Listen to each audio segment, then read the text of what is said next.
الحمد لله رب العالمين.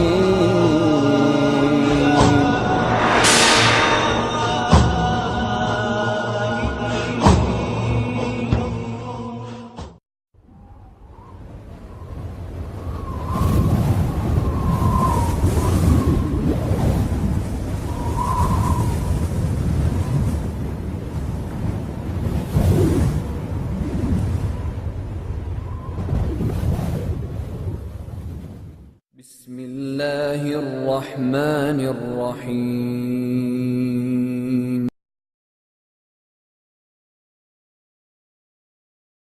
الله أكبر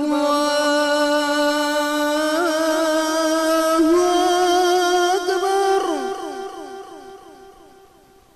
الله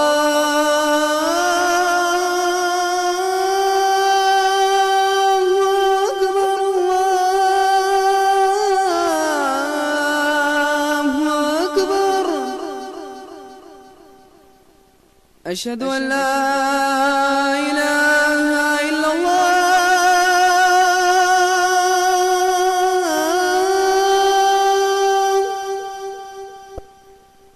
أشهد أن لا إله إلا الله.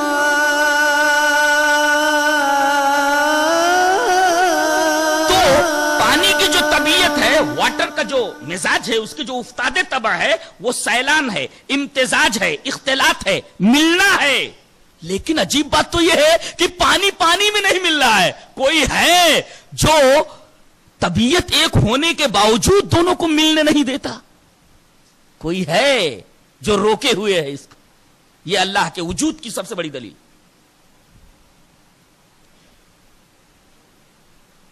یہی کیرالہ میں بتایا گیا، غالباً وجہ اس کی یہ ہے کہ ایک پانی دوسرے پانی میں نہیں ملتا. ہر پانی کا جو سرفیس ٹینشن ہے، جس کو سطحی تناؤ کہتے ہیں، اس سرفیس ٹینشن کی وجہ سے، وہ سائنس پڑھنے والے بچے جانتے ہیں، سرفیس ٹینشن جو ہوتا ہے سطحی تناؤ، اس سطحی تناؤ کی وجہ سے کھارا پانی میٹھے پانی میں نہیں ملتا. اس لیے کہ کھارے پانی کا سطحی تناؤ، اس کا سرفیس ٹینشن الگ ہوتا ہے، اور میٹھے پانی کا سرفیس ٹینشن، اس کا سطحی تناؤ الگ نہیں ہوتا، الگ ہوتا ہے. اسی وجہ سے دونوں کے سطحی تناؤ کے الگ الگ ہونے کی وجہ سے دونوں پانی آپس میں نہیں ملتے.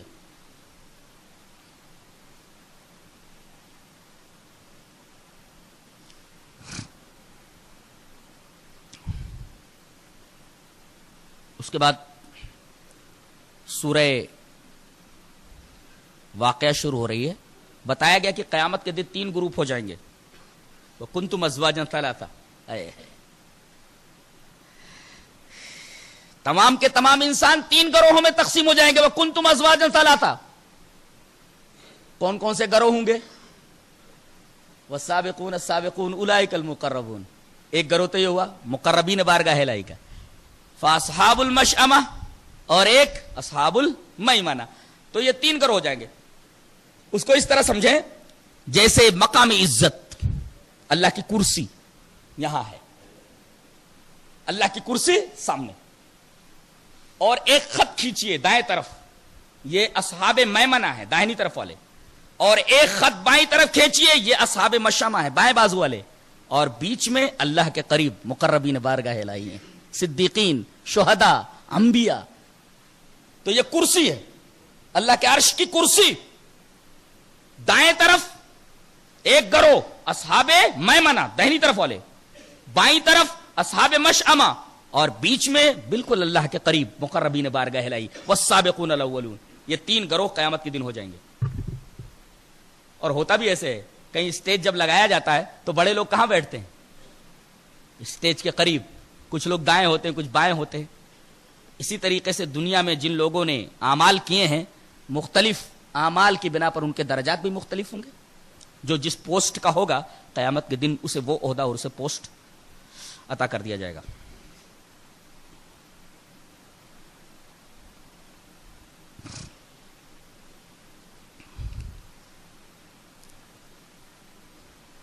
بعدہ سورہ حدید شروع ہوتی ہے. حدید اس سورہ کریمہ کے اندر ایک بڑی عجیب بات فرمائی گئی ہے کہ یہ دنیا جس کے اندر آدمی ہمیشہ الجھا رہتا ہے، ذرا غور کرے تو اس کی حقیقت کیا ہے. فرمایا گیا اعلموا انما الحیات الدنیا لعب ولہو وزینۃ وتفاخر بینکم وتکاثر فی الاموال والاولاد. حیات انسانی کے 3 ادوار، انسانی زندگی کے 3 اسٹیپس، بچپن، جوانی، بڑھاپا. بتایا گیا کہ بچپن کیسے گزرتا ہے؟ لعب اور لہو میں، کھیل کود میں گزر جاتا ہے بچپن. اور جوانی زینت اور تفاخر میں، بال سنوارنے میں لگ جاتا ہے. بات تو اپنے بال کی اسٹائل پر، ہیئر اسٹائل پر اتنا زور دیتے ہیں کہ مسح تک نہیں کرتے. مسح کیسے کیا جاتا معلوم ہے؟ ہاتھ کو مقدم راس سے لے کر کے یہاں سے ایسے قیفا گدی تک لے جاؤ، اور جہاں تک لے گئے ہو پھر وہیں سے یہاں لے آؤ. اب بعض لوگ کیا سوچتے ہیں، اس طرح اگر مسح کیا گیا سنت کے مطابق تو ہیئر اسٹائل بگڑ جائے گی. زینت اور تفاخر میں لگے رہتے ہیں. بچپن جاتا ہے کھیل کود میں، جوانی چلی جاتی ہے زینت اور تفاخر میں، اپنے آپ کو سنوارنے میں اور فخر کرنے میں. اور بڑھاپا اب تو کچھ کر نہیں سکتا، خالی باتاں بناتے رہتا ہے. وتکاثر فی الاموال، ارے میرا بچہ اتنا کما رہا ہے، وہ فلاں آسٹریلیا چلا گیا، فلاں لندن چلا گیا، امریکہ چلا گیا، فلاں پوسٹ کے اوپر ہے، یہ منطقہ مارتا بیٹھتا ہے. وتکاثر فی الاموال والاولاد، اولاد کے بارے میں باتیں کرتے بیٹھتا ہے، مال کے بارے میں باتیں کرتے بیٹھتا ہے. اور اب اس کا کیا کام رہ گیا ہے؟ غور سے دیکھے تو ہر پچھلا دور دوسرے کے مقابل میں بالکل لغو دکھتا ہے. جیسے بچہ ہے، اس کے ہاتھ میں ایک کھلونا ہے، اگر کوئی چھین لے تو ایسا اسے لگے گا جیسے بنگلہ چھین لیا گیا ہے. اب آدمی جوانی میں پہنچ گیا تو اس واقعے کو یاد کر کے عجیب ہنستا ہے، کہتا ہے ارے وہ کھلونا میرے ہاتھ سے لے لیا گیا تو مجھے کتنی تکلیف ہوئی تھی، جیسے میرے ہاتھ سے بنگلہ کسی نے چھین لیا ہے. ایسا ہوتا ہے. ہر پہلا دور دوسرے کے مقابل میں بالکل لغو اور خرافاتی دکھتا ہے، پورا خرافات دکھتا ہے. اس کے بعد ایک اور بات فرمائی جا رہی ہے، ما اصاب من مصیبت فی الارض ولا فی انفسکم الا فی کتاب من قبل ان نبراها. انسان کو جو بھی مصیبت آتی ہے، انفرادی طور پر یا اجتماعی طور پر، اجتماعی طور پر مصیبت آنے کا کیا مطلب ہے؟ پورے شہر کے اوپر کوئی مصیبت آ جائے. اور انفرادی مصیبت کا کیا مطلب ہوتا ہے؟ آدمی کی ذات کے اوپر آ جائے، خود آدمی کے اوپر. تو چاہے وہ اجتماعی مصیبت ہو چاہے انفرادی مصیبت ہو، یہ سب اللہ تبارک و تعالی نے لکھ رکھا ہے، ہوتی ہے وہ. لیکن بعض مصیبتیں ایسی ہوتی ہیں انفرادی کہ آدمی کے ہاتھوں کی وجہ سے آدمی کی اپنی کمائی ہوتی ہے. مثلا وہ مقدر نہیں ہوتی، انسان خود اس مصیبت کو دعوت دیتا ہے. کبھی اس مصیبت پہ پھنس جاتا ہے اگر اللہ کا اذن ہوتا ہے تو، اور کبھی بچ جاتا ہے اگر اللہ کا فضل ہوتا ہے. بعض مصیبتوں کی دعوت خود انسان دیتا ہے، وہ مقدر نہیں ہوتی. لیکن وہ حرکت جب کرتا ہے تو اللہ کے فضل سے کبھی بچ جاتا ہے یا کبھی اللہ کے اذن سے ہلاک ہو جاتا ہے. جیسے ایک تیز رفتار کار آ رہی ہے، بڑی تیز رفتاری سے، ابھی تھوڑے فاصلے کے اوپر ہے کہ ایک آدمی جو اپنے آپ کو بہت تیز رفتار سمجھتا ہے، اسے اپنی چستی پر، اپنی چالاکی پر، اپنی تیز روی کے اوپر بہت ناز ہے. دیکھتا ہے کہ کار بڑی تیزی سے آ رہی ہے، ابھی تھوڑے فاصلے کے اوپر ہے، یہ جلدی سے سڑک کو عبور کرنے کی کوشش کرتا ہے. اچانک وہ کار کی لپیٹ میں آ جاتا ہے، یا تو مر جاتا ہے یا زخمی ہو جاتا ہے.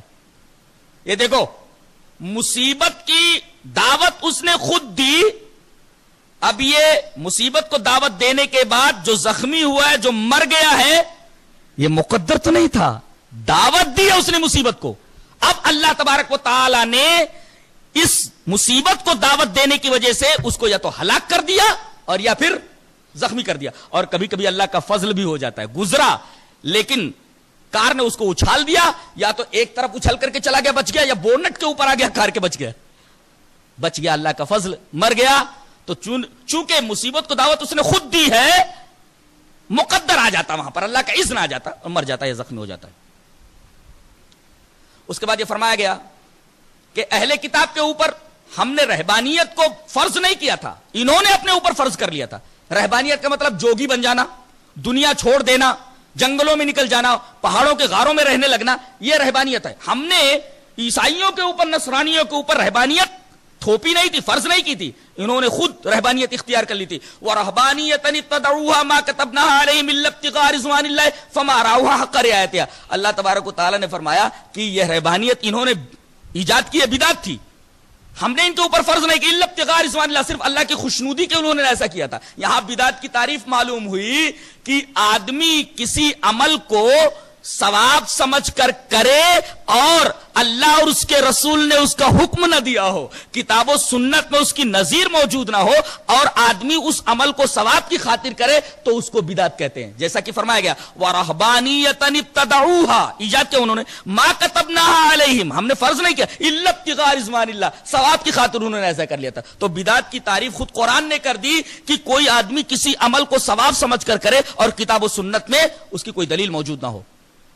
ٹھیک ہے، انہوں نے رہبانیت ایجاد کر لی، رعایت تو کرنی چاہیے تھی نا، لیکن تجرد اختیار کے انہوں نے شادی نہیں کی. لیکن راہب اور راہباؤں نے جو بدکاریاں شروع کی ہے تو خود عیسائیوں نے گواہی دی کہ یہ پادری all of them are fornicators، سب کے سب بدکار ہیں، سب کے سب زانی ہیں. اس کی رعایت کرنی چاہیے تھی، رہبانیت اگر اختیار کی تھی تو اس کی رعایت کرنی تھی، لیکن رعایت بھی نہیں کر سکے، سب بدکاریوں میں ملوث ہو گئے، راہب اور راہبائیں سب. یہ تھا 27ویں پارے کا خلاصہ. اللہ ہمیں نیک عمل اور اچھی سمجھ کی توفیق عطا فرمائے. وآخر دعوانا الحمدللہ رب. 15 منٹ کے وقفے سے 28ویں پارے کا خلاصہ. الرحمن الرحیم. قیام اللیل میں تلاوت کیے گئے 28ویں پارے کے مطالب کا خلاصہ سماعت فرمائیں. 28واں پارہ سورہ مجادلہ سے شروع ہو رہا ہے. مجادلہ کا مطلب ہوتا ہے جھگڑا، بحث.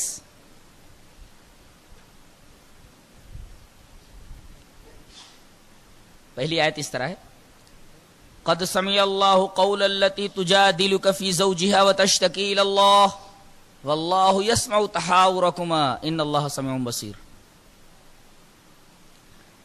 اللہ نے اس عورت کی بات عرش پر سن لی جو بار بار اے ہمارے رسول تمہارے پاس آ کر کے جھگڑا کرتی ہے اور اللہ سے شکایت کرتی ہے.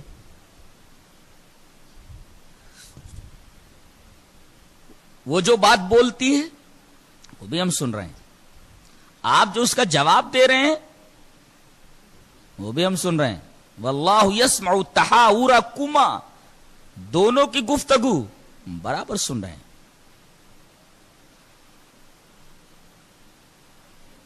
واقعہ کیا ہے؟ شروع کی آیات میں اللہ تعالی نے خولہ بنت ثعلبہ اور ان کے شوہر اوس ابن صامت کا واقعہ بیان فرمایا.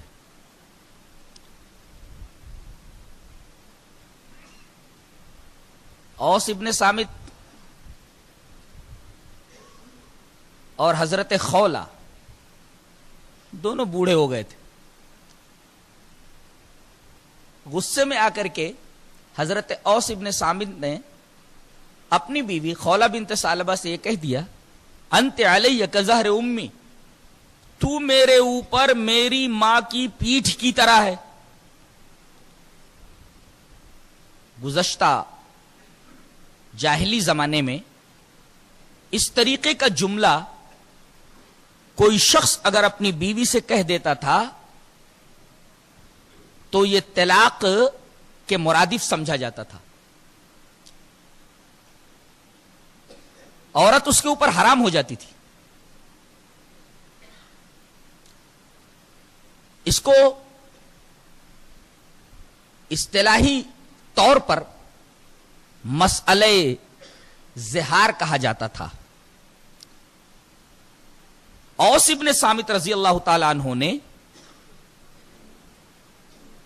جب یہ زہار کیا، اس وقت زہار کے تعلق سے کوئی آیت نازل نہیں ہوئی تھی. حضرت خولہ بہت پریشان ہوئی. یہ نبی کریم صلی اللہ علیہ وسلم کے پاس آئیں اور کہا کہ اللہ کے رسول میں بوڑھی ہو گئی ہوں, میرے شوہر بھی بوڑھے ہو گئے ہیں, پتہ نہیں کس خبط میں آ کر کے انہوں نے مجھ سے زہار کر لیا ہے, یہ کہہ دیا انت علیہ کظہر امی. اس سلسلے میں آپ کچھ میری مدد فرمائیں, اس مسئلے کو حل کریں. چونکہ اس بارے میں کوئی حکم شرعی نازل نہیں ہوا تھا, تو آپ نے یہی فرمایا کہ تیرے شوہر نے کہہ دیا ہے کہ تو اس کے اوپر اس کی ماں کی پیٹھ کی طرح ہے, تو تو اس کے اوپر حرام ہو گئی. چلی جاتی, پھر آتی, کہتی ہے اللہ کے رسول کوئی تدارک کیجئے, کوئی حل نکالیے, میں تو کسی طرح جی لوں گی. مسئلہ بچوں کا ہے, میرے کئی بچے ہیں, وہ بھی چھوٹے چھوٹے ہیں. اگر میں ان بچوں سے دستبردار ہو جاؤں تو آوارہ ہو جائیں گے, ان کی دیکھ ریکھ کرنے والا کوئی نہیں, وہ بوڑھے آدمی ہیں, ان سے نگہداشت بچوں کی نہیں ہوگی.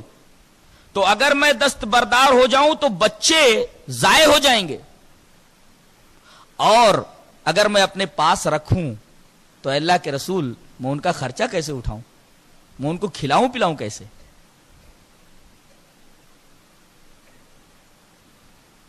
یہ مسئلہ کئی دنوں تک چلتا رہا.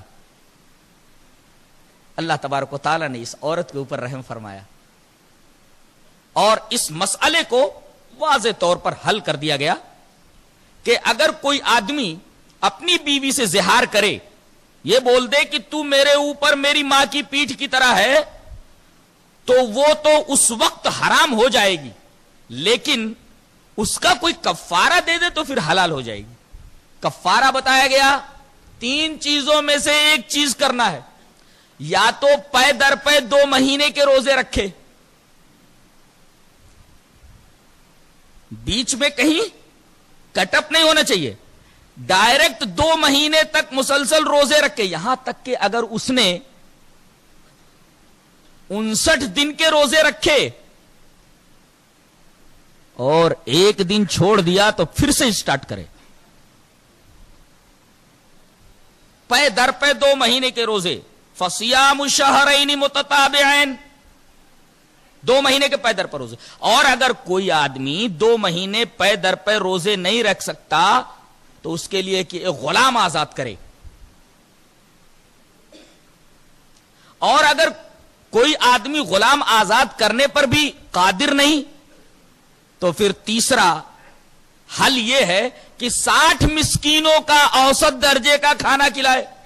2 مہینے کے پے در پے روزے, اس کی استطاعت نہ ہو تو ایک غلام آزاد کرے, ایک غلام آزاد کرنے کی استطاعت نہ ہو تو 60 مسکینوں کا پوری بارات کا کھانا کھلائے. 60 مسکین پوری بارات ہو گئے, 60 مسکینوں کا کھانا کھلائے. جب مسئلے کا حل ان آیات کے اندر بتا دیا گیا تو نبی کریم صلی اللہ علیہ وسلم نے اوس ابن صامت کو بلایا, کہا کہ بڑے میاں ان تینوں میں سے ایک کام تو آپ کو کرنا ہے. کہا کہ اللہ کے رسول 3 کام میرے لیے بہت مشکل ہے, میں بہت بوڑھا آدمی ہوں, 2 مہینے کے پے در پے روزے رکھنا میرے بس کی تو بات نہیں ہے, تو میں تو مر جاؤں گا. کہا کہ تو ایک غلام آزاد کر دے. کہا کہ اللہ کے رسول میرے پاس پھوٹی کوڑی نہیں ہے, ایک غلام میں کیسے آزاد کر سکتا ہوں. کہا کہ تو ایسا ہے کہ تو 60 مسکینوں کا کھانا کھلا دے.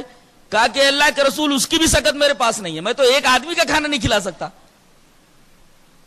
نبی کریم صلی اللہ علیہ وسلم نے ایک صحابی کو بھیجا اور کہا کہ دیکھو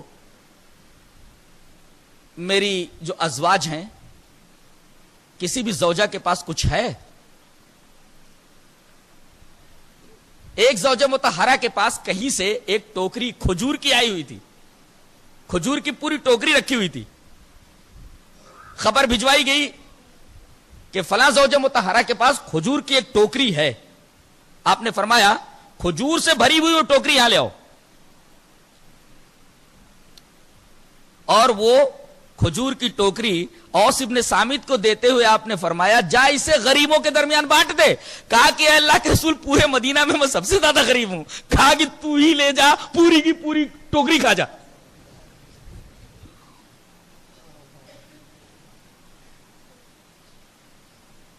شروع میں یہ واقعہ ہوا اور اس واقعے میں جو مسئلہ بتایا گیا وہ آپ حضرات نے سماعت کیا. آگے کچھ احکامات دیے جا رہے ہیں، خاص طور سے نجوہ کے احکام. فرمایا گیا ما یکون من نجوہ ثلاثۃ الا هو رابعهم، تین آدمی مل کر کے کہیں سرگوشی کر رہے ہوں تو چوتھا اللہ ہوتا. حضرت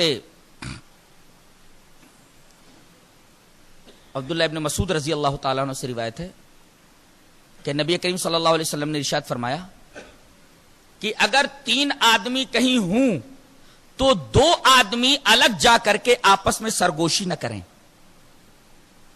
اس لیے کہ آپ نے ایک آدمی کو چھوڑ دیا ہے، دو آدمی جا کر کے سرگوشی کر رہے ہیں، دھیرے دھیرے کچھ بات کر رہے ہیں.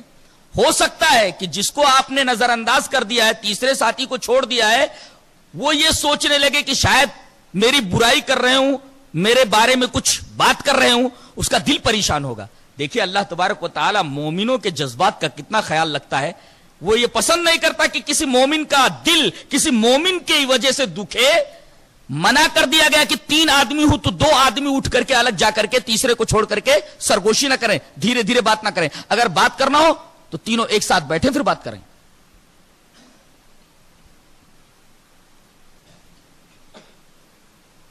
اس کے بعد مجلس کے تعلق سے ایک حکم دیا جا رہا ہے.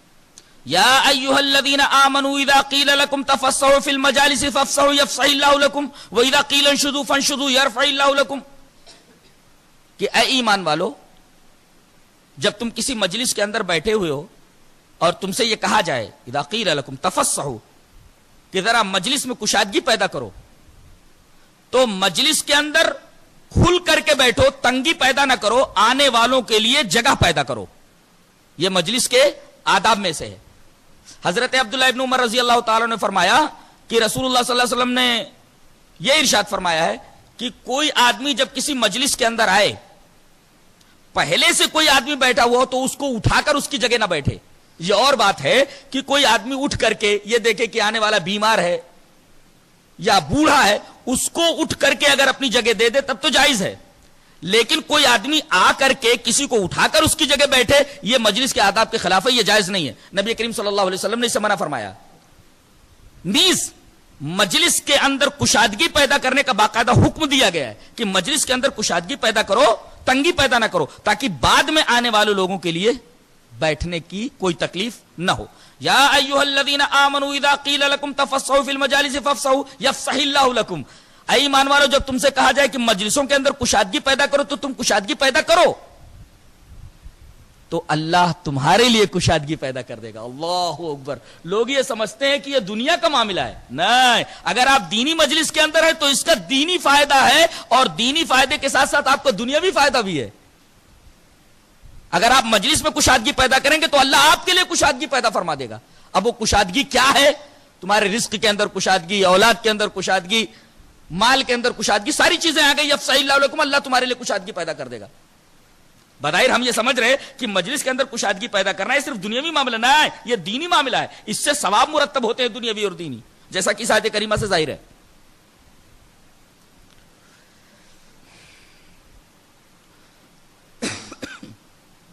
اس کے بعد سورہ حشر شروع ہوتی ہے. سورہ حشر کے اندر آیت کریمہ کا ایک ٹکڑا ہے، ما آتاکم الرسول فخذوہ وما نہاکم عنہ فانتہوا. اے ایمان والو، رسول جو تمہیں دیں لے لو، رسول جس سے روکے اسے رک جاؤ.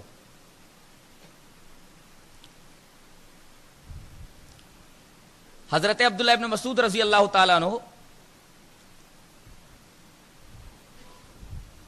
یہ فرمایا کرتے تھے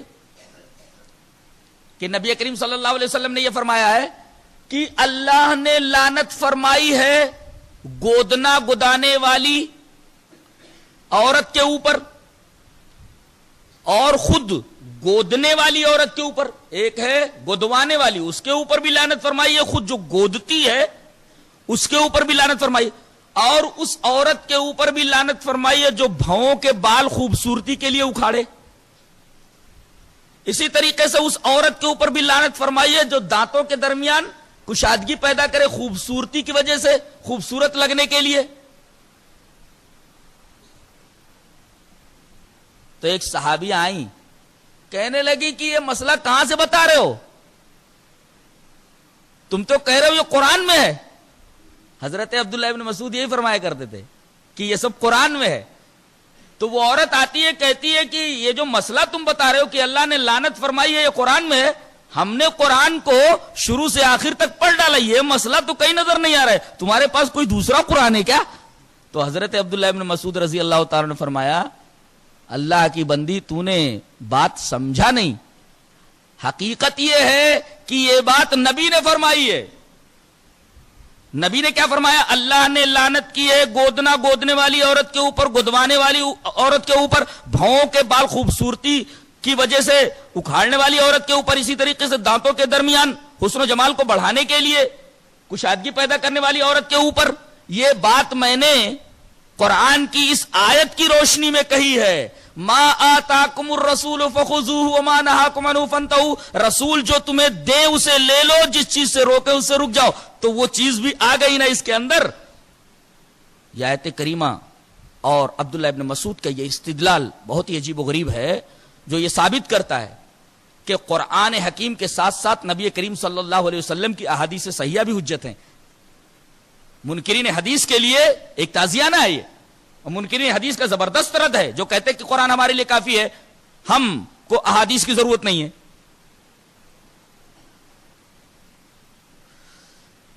اس کے بعد ایک واقعہ بیان کیا جا رہا ہے آیت کریمہ میں. آیت کریمہ اس طرح، والذین تبوؤوا الدار والایمان من قبلہم یحبون من ہاجر الیہم ولا یجدون فی صدورہم حاجۃ مما اوتوا ویؤثرون علی انفسہم ولو کان بہم خصاصہ ومن یوق شح نفسہ فاولئک هم المفلحون. کہ باوجود محتاجی کے وہ اپنے اوپر دوسروں کو ترجیح دیتے ہیں. یہ آیت کریمہ کس کے بارے میں نازل ہوئی؟ بخاری شریف کی روایت ہے کہ یہ آیت حضرت ابو طلحہ انصاری رضی اللہ تعالیٰ عنہ کے بارے میں نازل ہوئی کہ ایک مرتبہ ایک شخص آیا نبی کریم صلی اللہ علیہ وسلم کی جناب میں اور کہا کہ اللہ کے رسول میں بہت دور سے آیا ہوں، میرے پاس کھانے کے لیے کچھ نہیں ہے، میں بھوکا ہوں، مجھے کچھ کھانا کھلائیے. نبی کریم صلی اللہ علیہ وسلم نے تمام ازواج کے ہاں تفتیش کرائی تو پتا چلا کہ ہر گھر میں اللہ کی برکت ہے، کچھ بھی نہیں ہے. اللہ اکبر. یعنی نبی کریم صلی اللہ علیہ وسلم کے گھر میں کبھی کبھی ایسا ہوتا تھا کہ کسی بھی حجرے کے اندر کسی بھی زوجہ مطہرہ کے پاس کھانے کے لیے کچھ نہیں ہوتا تھا.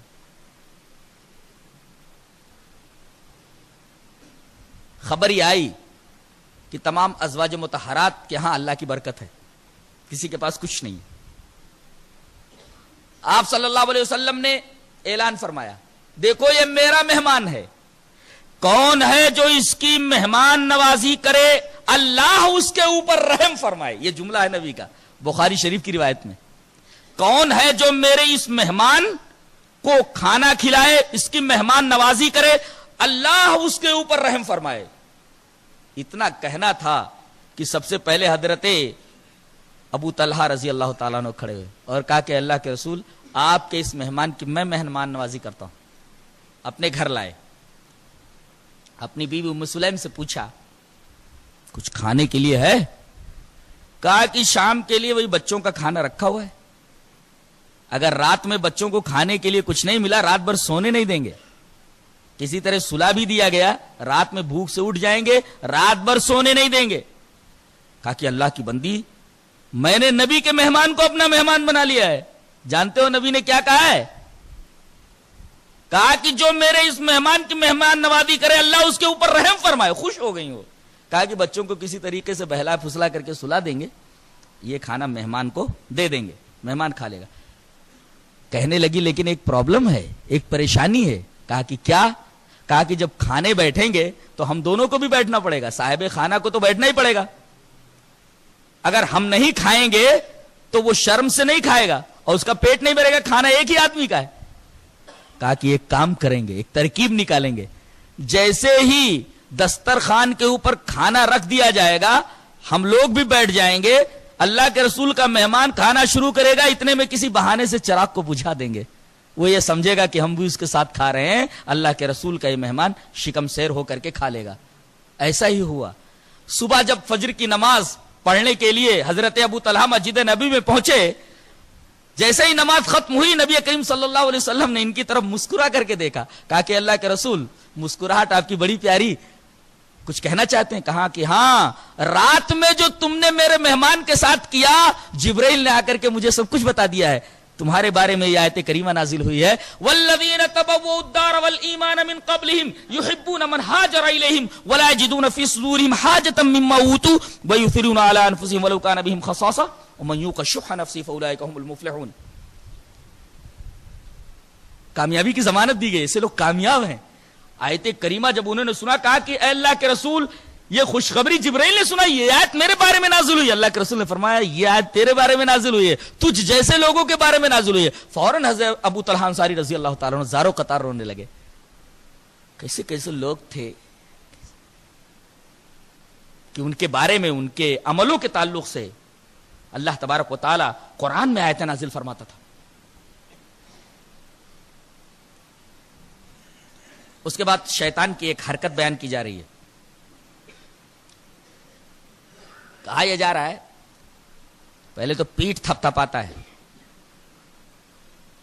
طرح طرح سے انٹائز کرتا ہے، ورغلاتا ہے، کہتا ہے چڑھ جا بیٹا سولی پر۔ کیا بولتا ہے؟ چڑھ جا بیٹا سولی پر۔ اور جیسے ہی سولی کے قریب پہنچتا ہے وہاں سے بھاگتا ہے، کہتا ہے میں تجھ سے بری ہوں۔ اللہ نے ارشاد فرمایا کمثل الشیطان اذ قال للانسان اکفر فلما کفر قال انی بریء منک۔ جیسے شیطان کی مثال ہے، کمثل الشیطان، کمثل الشیطان، شیطان کی مثال، اذ قال للانسان اکفر، کہ انسان سے بولتا ہے کہ کفر کر، تیرے اوپر کوئی ذمہ داری عائد نہیں ہوتی، نہ تجھے نماز پڑھنا ہے، نہ تجھے روزے رکھنے ہیں، نہ تجھے کسی قید و بند میں رہنا ہے، تیری زندگی آزاد گزرے گی، جس طریقے سے چاہے مال کما، جس طریقے سے چاہے مال خرچ کر، کوئی داروگیر نہیں ہے کسی کی تیرے اوپر۔ چڑھ جا بیٹا سولی پر، چڑھ گیا۔ فلما کفر، جب اس نے کفر کر لیا، قال انی بریء منک، میں تجھ سے بری ہوں، جا تو جانے، تیرا کام جانے۔ یہ ہے شیطان، گویا ہمارا کھلا ہوا دشمن ہے۔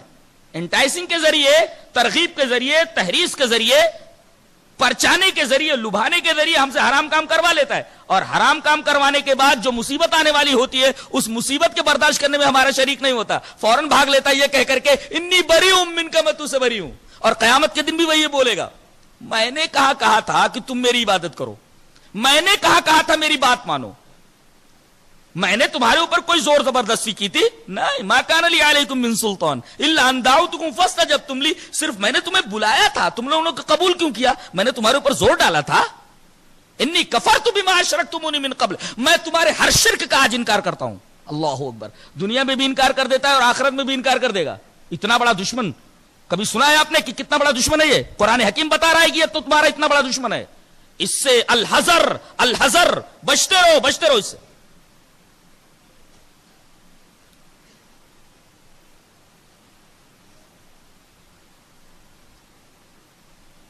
اس کے بعد سورہ ممتحنہ شروع ہوتی ہے۔ سورہ ممتحنہ کے اندر بتایا گیا کہ تمہارے جو غیر مسلم بھائی ہیں، ہندو بھائی ہیں، نان مسلمس ہیں، اللہ منع نہیں کرتا کہ تم ان کے ساتھ حسن سلوک نہ کرو، ان کے ساتھ انصاف نہ کرو۔ فرمایا گیا لا ينهاكم الله عن الذين لم يقاتلوكم في الدين ولم يخرجوكم من دياركم ان تبروهم وتقسطوا اليهم ان الله يحب المقسطين۔ قرآن حکیم تمام مسلمانوں کو تعلیم دیتا ہے کہ تمہارا پڑوسی کوئی نان مسلم ہو تو اس کی عزت کی حفاظت کرو، اس کی آبرو کی حفاظت کرو، تمہاری ذات سے اسے کوئی تکلیف نہ پہنچے، اگر وہ بیمار ہو تو اس کی عیادت کے لیے جاؤ۔ کیا نبی کریم صلی اللہ علیہ وسلم کا یہ اسوہ تمہارے سامنے نہیں کہ کوئی غیر مسلم بھی اگر بیمار ہوتا تو نبی کریم صلی اللہ علیہ وسلم اس کی عیادت کے لیے جاتے تھے؟ ایک دفعہ ایک لڑکا بیمار ہو گیا، غیر مسلم کافر بچہ، نبی کریم صلی اللہ علیہ وسلم برابر اس کی عیادت کو جاتے تھے۔ لیکن بیماری اس کی بہت ہی سیریس ہو گئی. نبی کریم صلی اللہ علیہ وسلم نے محسوس کیا کہ یہ بچے گا نہیں. آپ نے فرمایا تیری حیات کے کچھ لمحات باقی ہیں, میں تجھے ایمان کی دعوت دیتا ہوں. بچے تو ایمان کو قبول کر لے. بچے نے پہلے نبی کریم صلی اللہ علیہ وسلم کے چہرے انور کو دیکھا, اس کے بعد باپ کی طرف نظر گھمائی. باپ نے کہا ابو القاسم جو کہہ رہے ہیں مان لے. باپ نے کہا میرے بچے یہ جو کہہ رہے ہیں نا مان لے. ایسے اخلاق پیش کرو تم. نان مسلم کے پاس بچے کے پاس جا رہے ہیں نبی کریم صلی اللہ علیہ وسلم, عیادت کر رہے ہیں اس کی, جو کچھ ہو رہا ہے اس کی مالی امداد بھی کر رہے ہیں, اور آخر میں اسے جنت کے راستے کی طرف بلا رہے ہیں. اور باپ اتنا متاثر ہے کہ اپنے بیٹے سے کہہ رہا کہ ابو القاسم جو کہہ رہے ہیں اس کو قبول کر لے. ایسے ہمارے اخلاق ہونے چاہیے جو نبی نے پیش کیے ہیں. یہ آیت کریمہ بھی میں کہتی ہے کہ جو تم سے لڑے نہیں, جو تم سے جھگڑا نہیں کرتے, جو تم کو تمہارے گھروں سے نکالتے نہیں, اللہ حکم دیتا ہے کہ ایسے نان مسلم کے ساتھ تم عدل برتو, ان کے ساتھ انصاف کرو, ان کی عزت و آبرو کا خیال رکھو. یہ ہے اسلام کی تعلیم. اسلام ٹیررزم نہیں سکھاتا, اسلام دہشت گردی کی تعلیم نہیں دیتا. جو لوگ یہ کہتے ہیں در حقیقت انہوں نے قرآن حکیم کا گہرائی کے ساتھ مطالعہ نہیں کیا ہے. اسلام تو بہت فراخ دل ہے, بہت کشادہ دل ہے. وہ اپنے لوگوں کے ساتھ ساتھ دوسرے لوگوں کے لیے بھی اپنے دل میں جگہ رکھتا ہے. بے قصوروں کو مارنے کی قطعاً اجازت نہیں دیتا. اسلام کا ٹیررزم سے دور تک کا بھی واسطہ نہیں ہے. ٹیررزم کا کوئی مذہب, ٹیررسٹ کا کوئی مذہب نہیں ہوتا. ٹیررزم کوئی مذہب نہیں ہے.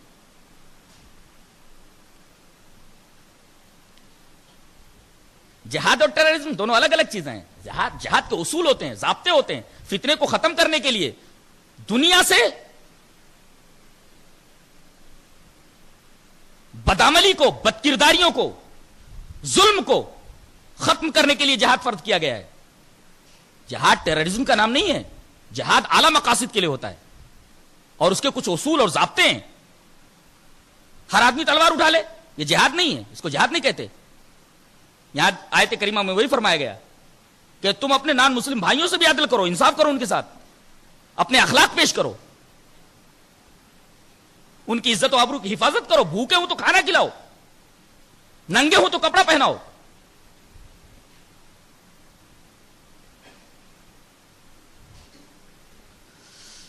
اس کے بعد سورہ صف شروع ہو رہی ہے. ایک بڑی پیاری بات فرمائی جا رہی ہے, یا ایھا الذین آمنوا لم تقولون ما لا تفعلون. اے ایمان والو وہ بات کیوں کہتے ہو جو کرتے نہیں. یعنی اسلام کو قوال نہیں چاہیے, فعال چاہیے. اسلام گفتار کے غازیوں کو پسند نہیں کرتا, اسلام کردار کے غازیوں کو پسند کرتا ہے. اور آپ دیکھیے کہ تمام صحابہ کرام رضوان اللہ تعالی علیہ مجمعین اسی طریقے سے تھے جیسے نبی نے انہیں تعلیم دی تھی. وہ صرف گفتار کے غازی نہیں تھے, کردار کے غازی تھے. کردار کے غازی بنو, گفتار کے نہیں. اس کے بعد سورہ جمعہ شروع ہوتی ہے. سورہ جمعہ کے اندر ایک بڑی عجیب مثال دی جا رہی ہے. مثل الذین حملوا التوراۃ ثم لم يحملوها كمثل الحمار يحمل اسفارا بئس مثل القوم الذین كذبوا بآیات اللہ واللہ لا يهدی القوم الظالمین. ان لوگوں کی مثال جنہیں تورات کا حامل بنایا گیا تھا, جنہیں تورات دی گئی تھی, ثم لم يحملوها, تورات لے کر کے انہوں نے اس کو اٹھایا نہیں. ان کی مثال گدھے کی ہے. کمثل الحمار, they are like donkeys, گدھے کی طرح ہے یہ. کمثل الحمار يحمل اسفارا, جو بڑے بڑے دفاتر, بڑی بڑی کتابیں, موٹی موٹی زخیم جلدوں والی کتابیں اپنے پیٹھ کے اوپر لادے رہتا ہے, ایسے گدھے کی طرح ہے. در حقیقت یہاں یہودیوں کے بارے میں بات کہہ کے, یہودیوں کی مثال دے کر کے امت مسلمہ کو خبردار کیا گیا ہے کہ دیکھو یہودیوں کو ہم نے اپنی کتاب دی تھی تورات, اس کتاب کا حامل بنایا گیا تھا, لیکن انہوں نے کتاب کو اٹھایا نہیں. کیا مطلب اٹھایا نہیں؟ تو اٹھانے کا مطلب کیا؟ پڑھا نہیں, دیکھا نہیں, سمجھا نہیں, عمل نہیں کیا. تو ان کی مثال گدھے کی سی ہو گئی. بالکل صحیح ہے. جیسے ان کے اوپر تورات لاد دی گئی تھی, نہ پڑھا نہ سمجھا نہ عمل کیا, ایسے ہی گدھا ہوتا ہے. اس کے اوپر کوئی چیز لاد دو تو اسے کیا معلوم کہ میرے اوپر لکڑیاں لدی ہوئی, کہ میرے اوپر کتابیں لدی ہوئی ہے. اگر کتابیں لدی ہوئی ہیں تو اس کے اندر کیا کیا اسرار, کیا کیا حکم, کیا کیا اچھی باتیں موجود ہیں, اسے کیا معلوم. تو ایسے لوگ جنہیں کتاب دی جائے اور کتاب کی قدر نہ کریں بالکل گدھوں جیسے ہوتے ہیں، جو یہودیوں کی مثال ہے۔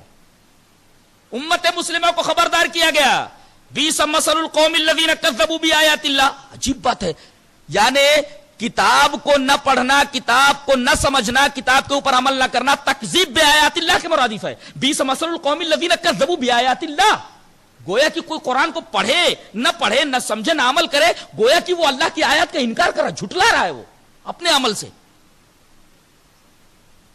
یعنی کتاب دی جائے اور اس کا حامل نہ بنے، نہ مانے نہ سمجھے نہ پڑھے، تو گویا اس کا یہ عمل، اس کی یہ حرکت تکذیب بآیات اللہ کے مرادف ہے، اور ایسا آدمی ظالم ہے۔ واللہ لا یہدی القوم الظالمین، اللہ ظالموں کو قطعاً ہدایت نہیں دیتا۔ اس کے بعد یہودیوں کی ایک انتہائی بری سرشت، انتہائی بری خصلت، انتہائی بری ذہنیت بیان کی جا رہی ہے۔ یہ کہتے تھے کہ ہم اللہ کے اولیاء ہیں، اللہ کے چہیتے ہیں ہم۔ قل یا ایھا الذین ھادوا ان زعمتم انکم اولیاء للہ فتمنوا الموت ان کنتم صادقین۔ آپ کہہ دیجئے کہ یہودیو، قل یا ایھا الذین ھادوا، اے یہودیو، ان زعمتم انکم اولیاء للہ، اگر تم یہ گمان کرتے ہو کہ تم اللہ کے چہیتے ہو تو ایک کام کرو،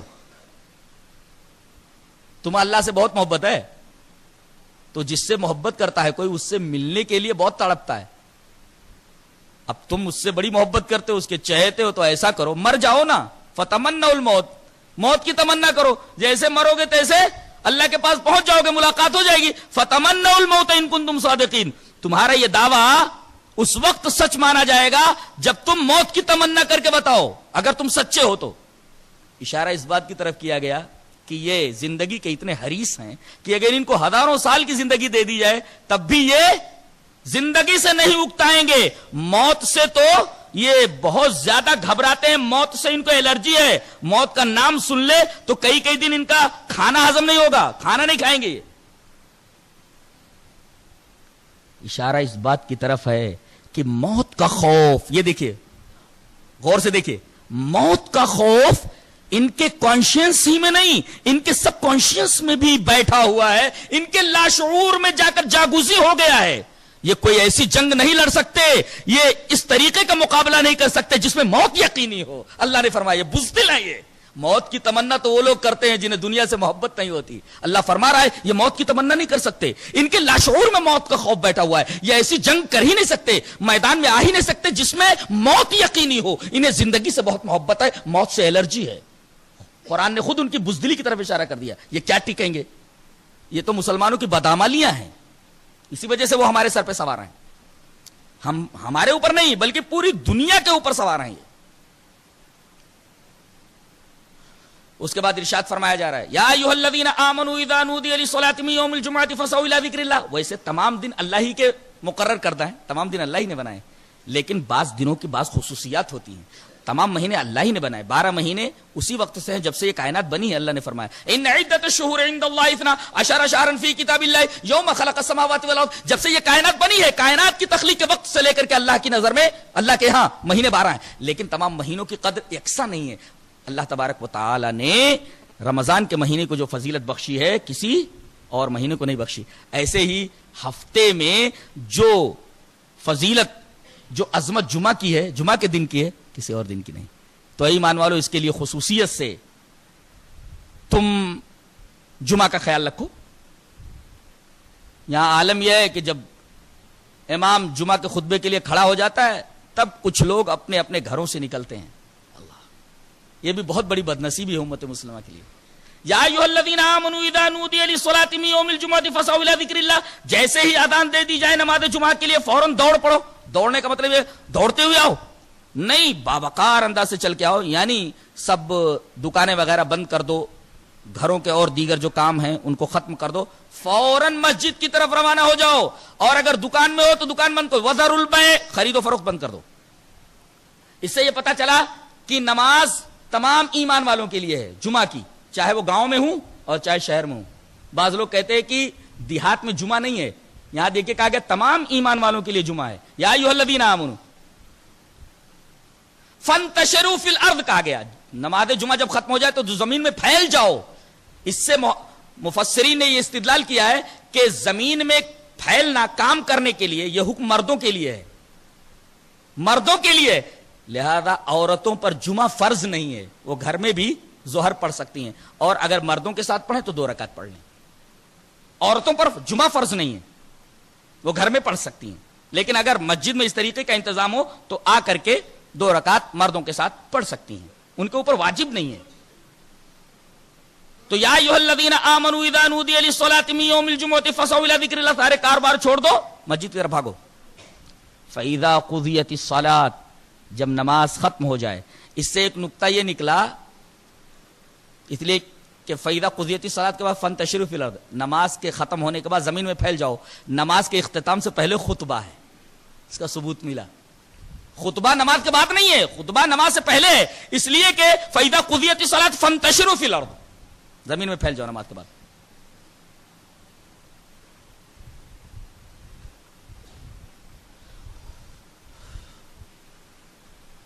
اس کے بعد سورہ تغابن میں اللہ تبارک و تعالیٰ نے ارشاد فرمایا ذالک یوم التغابن، تغابن مانے ہار جیت۔ مقاتل بن حیان نے اس آیت کریمہ کی روشنی میں کہا کہ اس دن کی ہار جیت سے بڑی ہار جیت اور کیا ہو سکتی ہے کہ ایک گروہ کو ہمیشہ کے لیے جنت اور ایک گروہ کے لیے ہمیشہ کے لیے جہنم۔ دنیا میں آدمی ہارتا ہے، جیتتا ہے، کبھی ہار ہے کبھی جیت ہے، ہوتا رہتا ہے، یہ سلسلہ چلتا رہتا ہے ہار جیت کا، لیکن اس آخری عدالت کے اندر جس کے لیے ہار کا فیصلہ ہو گیا وہ ہمیشہ کے لیے ہار گیا، جس کے لیے جیت کا فیصلہ ہو گیا وہ ہمیشہ کے لیے جیت گیا، جو جیت گیا وہ جنت میں، جو ہار گیا وہ جہنم۔ ذالک یوم التغابن، یہ ہار اور جیت کا دن ہے۔ آج جو ہار گیا ہمیشہ کے لیے ہار گیا، آج جو جیت گیا کامیاب ہو گیا ہمیشہ کے لیے کامیاب ہو گیا۔ اصل کامیابی، اصل ہار جیت آخرت کی ہار جیت ہے، آخرت کی کامیابی۔ اس کے بعد ایک عجیب بات فرمائی جا رہی ہے جو بظاہر ایسا لگتا ہے کہ آدمی جو سوچتا ہے اس کے برعکس ہے۔ یا ایھا الذین آمنوا ان من ازواجکم واولادکم عدوا لکم فاحذروہم، اے ایمان والو تمہاری بیویاں اور تمہارے بیٹے بیٹیاں اولاد سب تمہارے دشمن ہیں، فاحذروہم، ان سے بچو۔ اب دیکھیں، چلیے بیویاں دشمن، تمہارے بچے دشمن۔ آیت کریمہ پھر سے دیکھو، یا ایھا الذین آمنوا ان من ازواجکم، تمہاری بیویاں، واولادکم، تمہاری اولاد، عدوا لکم، تمہارے عدو ہیں، تمہارے اینیمیز ہیں، دشمن ہیں تمہارے، فاحذروہم، تو ان سے بچو۔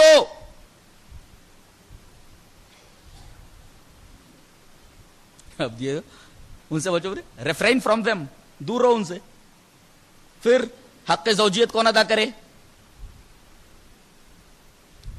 اولاد کا حق کیسے ادا ہو جب ان سے دور رہنے کے لیے کہا گیا؟ جواب دیا گیا یہ تمام بیویوں کے بارے میں نہیں ہے، تمام اولاد کے بارے میں نہیں ہے۔ آیت کریمہ میں غور سے دیکھو، یا ایھا الذین آمنوا ان من ازواجکم، من تبعیض کے لیے۔ اگر یہ کہہ دیا جاتا تمہاری بیویاں مطلق، تمہاری اولاد، من لایا گیا، تمہاری بعض بیویاں، تمہاری بعض اولاد یہ تمہارے دشمن ہیں، ان سے تم کو بچنا ہے۔ بتایا گیا کہ بیویوں کی 2 قسمیں، اولاد کی 2 قسمیں۔ جو بیویاں اسٹینڈرڈ آف لائف، معیار زندگی کو بلند کرنے کے لیے شوہر کے اوپر زور ڈالیں، فورس کریں کہ حلال و حرام کی تمیز کیے بغیر تو پیسے لا، بس ہمارا معیار زندگی بلند ہونا، ہم تنگی ترشی کے ساتھ تیری قلیل تنخواہ پر گزارا نہیں کر سکتے۔ رشوت، سود، کوئی بھی حرام طریقہ مت چھوڑ، بائی ہک اور بائی کروک، جائز اور ناجائز طریقے کا خیال نہ کرتے ہوئے کیسے بھی بس مال لا، ہمارا پیٹ بھر۔ ایسی بیویاں جو معیار زندگی بلند کرنے کے لیے شوہر کے اوپر فورس ڈالیں کہ وہ حلال و حرام کی تمیز نہ کرے، ظاہر ہے کہ ایسی بیویاں شوہر کے لیے دشمن ہے ہی، شوہر کی بہت بڑی دشمن ہے، اس لیے کہ اس کو تو آگ میں پہنچانے کا سب سامان کر رہی، اسباب مہیا کر رہی۔ اسی طریقے سے وہ اولاد جو معیاری زندگی بلند کرنے کے لیے ماں باپ کو مجبور کریں، باپ کو مجبور کریں کہ ہم کو اعلیٰ تعلیم دلانے کے لیے، اسی طریقے سے ہمارا اسٹینڈرڈ بلند کرنے کے لیے معاشرے کے اندر آپ حلال و حرام کی تمیز نہ کرو، بس پیسہ لاؤ گھر میں، ایسی اولاد بھی تمہارے لیے دشمن۔ لیکن وہ بیویاں جو نیکیوں میں تمہاری معاون ہوں, نیکیوں میں تمہارا ساتھ دیں, برائیوں پر تمہیں ٹوکیں, ایسی بیویاں تمہارے لیے سب سے بڑی نعمت ہے. وہ تمہاری دشمن نہیں ہے. اور تمہاری وہ اولاد جو نیکیوں پر تمہارا تعاون کرے, نیکیوں میں, نیکیوں کے میدان میں تمہاری ممید اور معاون ثابت بنے, ایسی بیویاں, ایسی اولاد یہ تمہارے دشمن نہیں ہے, تمہارے دوست ہیں. ان کی قدر کرو اور ان کے حقوق بجا لاؤ. یہ ہے اس آیت کریمہ کا مفہوم. اس کے بعد سورہ طلاق کے اندر اللہ نے بڑی پیاری بات فرمائی کہ بعض لوگ ہوتے ہیں کسی مصیبت میں گرفتار ہو جاتے ہیں, اگر ایک بات کا خیال رکھیں تو زیادہ دنوں تک اس مصیبت میں نہیں رہ سکتے. اللہ اس مصیبت سے نکلنے کا کوئی نہ کوئی راستہ نکال دے گا, یہ اللہ کا وعدہ ہے. کیا کتنی خوشخبریاں ہیں, ان خوشخبریوں کے بارے میں ہمیں کچھ معلوم ہی نہیں ہے. کیا کرنا ہے ہمیں اس کا علم ہی نہیں ہے, اور کیا کر رہے ہیں. فرمایا گیا وَمَن يَتَّقِ اللَّهَ يَجْعَل لَّهُ مَخْرَجًا, جو آدمی تقوی اختیار کرے, اللہ تبارک و تعالی سے ڈرے, اپنے دل میں اللہ کا تقوی بٹھا لے, تو یجعل لہ مخرجا, تو کسی بھی پریشانی میں مبتلا ہو گیا ہو, اللہ اس مصیبت سے نکلنے کے لیے تقوی کی وجہ سے کوئی نہ کوئی راستہ نکال ہی دے گا. اللہ, کتنی بڑی خوشخبری ہے.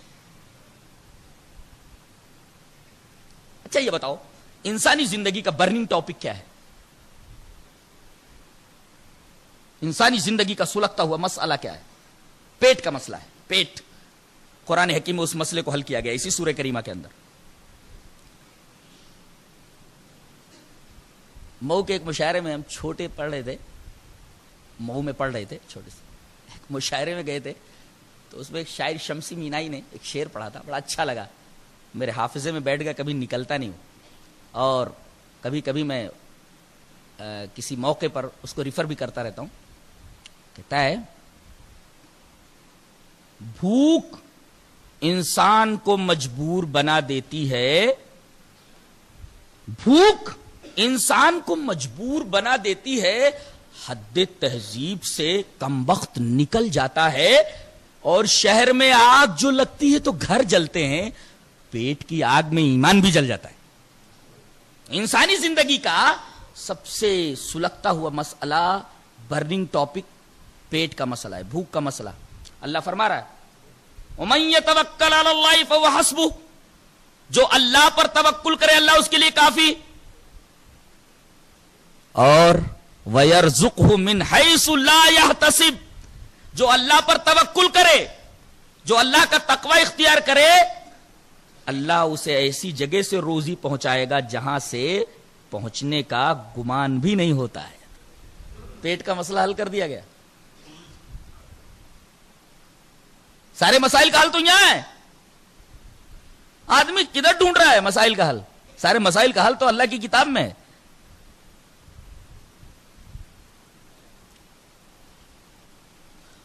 اس کے بعد سورہ تحریم شروع ہوتی ہے. سورہ تحریم میں سب سے اچھی عورت کی صفت بیان کی گئی ہے. عجیب بات تو یہ ہے کہ ایک لفظ کے اندر ایک اچھی عورت کیسی ہوتی ہے اس کی ڈیفینیشن بیان کر دی گئی ہے.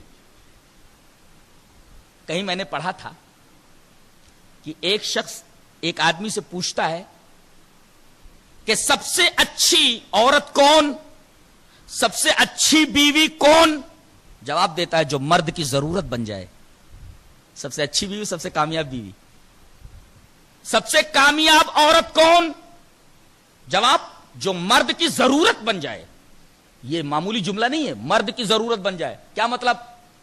باہر رہے تو فون لگائے, مسز ہاں بولیے, یہ کام کرنا ہے, ہاں ٹھیک ہے کر ڈالو. آپ گھر میں آئے تو وہ کام کرنا ہے, جی ہاں کر ڈالیے. بیوی بولی یہ چیز لانا ہے, جی ہاں لے آتا ہوں. تو اگر عورت اپنے شوہر کی ضرورت بن جائے تو وہ کامیاب عورت ہے. لیکن ہر عورت کامیاب عورت نہیں بن سکتی, اس لیے کہ اسے بڑی قربانیاں دینی پڑتی ہیں, تب شوہر ہاتھ میں آتا ہے, تب وہ ضرورت بنتی ہے مرد کی. تو کامیاب عورت وہ جو مرد کی ضرورت بن جائے. یہاں وہی بات کہی گئی ہے, قانتات, جو اللہ کی فرما بردار اور اپنے شوہر کی فرما بردار. فرما برداری کر کے تو دکھائے مرد کیسے نہیں ہاتھ میں آتا ہے. بولنا اس کی فرما برداری کر کے دیکھ, ہر حکم مان اس کا, ہر جائز حکم جسے اللہ نے جائز رکھا ہے ہر حکم مان کر کے دیکھ وہ تیرے ہاتھ میں کیسے نہیں آتا ہے اور تو کامیاب عورت کیسے نہیں بنتی ہے. اللہ نے فرمایا قانتات بن جا, اللہ کی فرما بردار اور اپنے شوہر کی فرما بردار. فرما برداری سے وہ ہاتھ میں آ جائے گا تیرے اور تو ضرورت بن جائے گی اپنے شوہر کی. اس کے بعد ارشاد فرمایا گیا یا ایھا الذین آمنوا قوا انفسکم واہلیکم نارا, اے ایمان والو صرف اتنا ہی کافی نہیں کہ تم اپنے آپ کو اچھا بنا لو بلکہ تمہارے اوپر یہ ذمہ داری بھی عائد ہوتی ہے, یہ فریضہ بھی عائد ہوتا ہے کہ تم دوسروں کو بھی اچھا بناؤ, خاص طور سے اپنے اہل و عیال کو. تم خود اچھے بنو, اپنی بچیوں کو, اپنے بچوں کو, بیویوں کو, سب کو اچھا بنانے کی کوشش کرو. جب یہ آیت کریمہ اتری تو کچھ صحابہ کرام آئے, کہا اللہ کے رسول ہمیں تو یہ علم ہو گیا کہ ہم اپنے آپ کو جہنم کی آگ سے کیسے بچائیں. اللہ نے جو حکم دیا ہے اس کو کریں, یعنی اوامر کے اوپر عمل کریں, نواہی سے بچیں. لیکن اپنی اولاد کو جہنم کی آگ سے, اپنے اہل کو جہنم کی آگ سے ہم کیسے بچائیں, اس کا طریقہ کیا ہے؟ تو نبی کریم صلی اللہ علیہ وسلم نے ارشاد فرمایا ابھی تم نے کہا نا کہ اوامر کے اوپر عمل کرنا ہے اور نواہی سے بچنا ہے, یہی کام ان سے بھی کرواؤ. اپنی اولاد سے کہو, اپنے بیٹوں سے, اپنی بیٹیوں سے کہو, بیویوں سے کہو کہ اوامر کے اوپر عمل کریں, نواہی سے اجتناب کریں. تمہارا فریضہ پورا ہو گیا. بعض لوگوں کو یہ شکایت ہے, یہ دلیل پیش کرتے رہتے ہیں کہ ہم سمجھاتے ہیں اپنے بیٹوں کو, بیٹیوں کو, لیکن وہ ہماری بات ماننے کے لیے تیار ہی نہیں ہے. ہم سمجھا کر عاجز ہو گئے. قرآن حکیم یہ بولتا ہے سمجھانے کا وہ طریقہ تم نے اختیار کیا جو ہم بتا رہے ہیں. بولے کون سا طریقہ؟ کہا کہ ذرا سوچو, تم ایک جگہ کرسی پر بیٹھے ہوئے ہو, سامنے آگ جل رہی ہے, تمہارا چھوٹا بچہ لال رنگ دیکھ کر کے آگ کو کوئی خوشنما چیز سمجھ کر کے اس کی طرف بڑھتا ہے, ناسمجھ بچہ آگ کی طرف جا رہا ہے, آگ جل رہی ہے, تم کرسی پر بیٹھے ہوئے ہو, صرف اتنے پر اکتفا کرو گے, اے بیٹے واپس آ جا, آگ میں گر جائے گا, جل جائے گا. صرف بولنے پر اکتفا کرو گے؟ نہیں, قبل اس کے کہ وہ آگ تک پہنچے صرف گفتگو پر, بات پر اکتفا نہیں کرو گے, فوراً آگے بڑھ کر کے اس کو گود میں اٹھاؤ گے اور پیچھے کی طرف بھاگاؤ گے. کیا تم نے اس طریقے کی چیز اپنی اولاد کے تعلق سے کی ہے جیسے تم آگ سے اپنے بچوں کو بچاتے ہو؟ کیا جہنم کی آگ سے بچانے کے لیے بھی اس طریقے کا سوز, اس طریقے کی چیز, اس طریقے کا جذبہ تم نے ان کے سامنے پیش کیا ہے؟ اس طریقے کا جذبہ تمہارے دل میں ہونا, اس طریقے کی تڑپ ہونا, اس طریقے کا سوز ہونا تمہارے دل میں اپنی آل اولاد کو جہنم کی آگ سے بچانے کا. اس کے بعد کہا گیا کہ جہنم کی آگ اور جہنم میں جو فرشتے مقرر ہیں وہ دنیا کی جیل کے داروغے نہیں ہیں, بڑے عجیب و غریب ہیں, اندھے بہرے گونگے, خالی مارتے ہیں, خالی مارتے ہیں. یہاں کو کوئی داروغہ مارنے لگے تو آدمی چلائے اولائے تو تھوڑا رحم آ جائے گا اس کو. وہاں رحم وحم نام کی کوئی چیز نہیں ہے, اندھے بہرے گونگے ہیں, وہ کچھ نہیں دیکھتے, خالی مارتے ہیں. ملائکۃ غلاظ شداد لا یعصون اللہ ما, بڑے سخت, بڑے ٹائٹ, لا یعصون اللہ ما امرہم, اللہ نے جو حکم دے دیا اس کی نافرمانی نہیں کرتے. وہ مارنے کے لیے حکم دے دیا گیا, قطعاً کوئی روح رعایت نہیں, صرف مارتے ہیں. اس کے بعد فرمایا گیا اے ایمان والو توبہ نصوح کرو. یا ایھا الذین آمنوا توبوا الی اللہ توبۃ نصوحا, اے ایمان والو توبہ کرو, خالص توبہ. توبہ نصوح کیا ہے؟ نصحہ کا مطلب ہوتا ہے شہد میں سے مکھیاں نکال لینا, شہد کے اندر جو اور چیزیں پڑی ہوئی ہیں اس کو نکال لینا, تو آپ شہد کو بالکل پاک کر لیجئے ساری چیزوں کو نکال کر کے اس میں سے، تو اب شہد خالص ہو گیا، اس کے اندر کسی چیز کی ملاوٹ نہیں رہے گی. تو ایسی توبہ کو توبۃ النصوح کہا جاتا ہے جو خالص کر لی گئی ہو، جیسے شہد سے تمام چیزیں نکال کر کے شہد خالص کر لیا گیا ہو. یعنی توبہ کے شرائط یہ ہیں کہ اولاً تو جو گناہ اس نے کیا ہے اس پر ندامت ظاہر کرے، پھر دوسرے اسٹیپ پہ اللہ سے اس کی معافی مانگے، اور تیسرے نمبر پہ آئندہ اس کو ریپیٹ کرنے کی جرات نہ کرے، اور اسی طریقے سے عزم کر لے کہ آئندہ یہ گناہ مجھ سے نہیں ہوگا. یہ 3 شرائط پائے جائیں تو وہ توبہ توبۃ النصوح ہے. آخر میں 4 عورتوں کا ذکر کیا گیا ہے. نوح علیہ السلام کی بیوی کا، لوط علیہ السلام کی بیوی کا، فرعون کی بیوی کا، مریم علیہ السلام کا. 4 عورتوں کا ذکر کیا گیا.